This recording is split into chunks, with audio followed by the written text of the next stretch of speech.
So let's talk about some real-world applications of this monetary policy thing.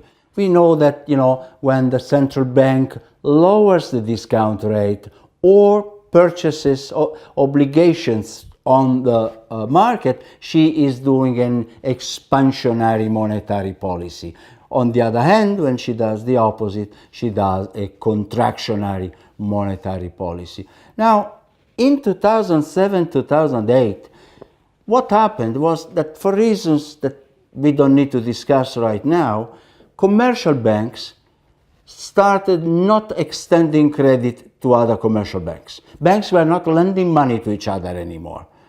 They were afraid that the creditor would have received back his capital from the debtor. So credit shrinked, then it dried up completely, and what happened was that the economy began suffering from that because interest rates were not such as to convince lenders to finance borrowers. So what happened is that in November 2007, in Washington, D.C., there was a G20, the meeting of the 20 governments, and they took some very important decisions there. They said, well, look, a big recession is coming up, since lending, as you know, is the living heart of the economic activity. A big recession is coming up, and in Washington, D.C., in November 2007, they decided that, first, the Chinese government would spend nearly $600 billion deficit spending, not taxation, to stimulate the domestic economy and thereby the world economy.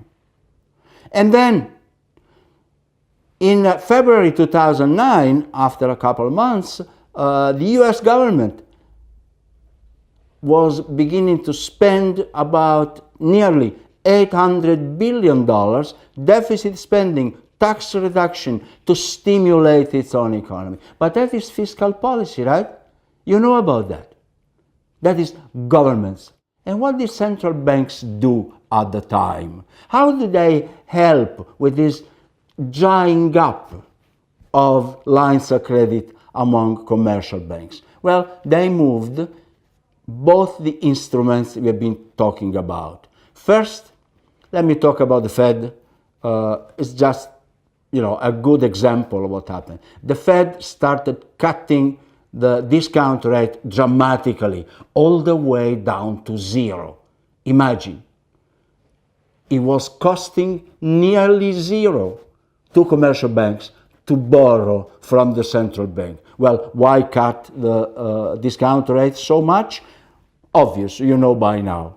If the central bank cuts the discount rate, it makes it cheaper for commercial banks to borrow, and supposedly that makes it cheaper for us, firms and individuals, to borrow from commercial banks.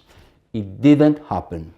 Banks were not extending loans to firms and households. So what did the central bank do? It switched over to the other instrument, open market operations. Up to that point, open market operations had been an instrument used mostly to stabilize the economy. At that point, it became another nuclear arm, if you like. It was called quantitative easing. The US central bank began buying on the market mortgage-backed securities, asset-backed securities, government bonds. Imagine, she was holding about, say, 1,000 billion, 1 trillion worth of these assets in 2008. It is holding 4,500 billions, 4.5 trillions right now. Quantitative easing. She has been scooping up all these assets in exchange for liquidity, again making banks liquid, putting them in a position where extending credit to firms and households will not be so difficult, so costly, so expensive. As to Europe, quantitative easing started in very early 2015. It is still going on. This is what has marked, this phenomenon is the one that has marked the last 10 years. Quantitative easing. Nearly no change in discount rates because they were close to the zero lower bound. They couldn't be moved much anymore, not downwards at least. Quantitative easing.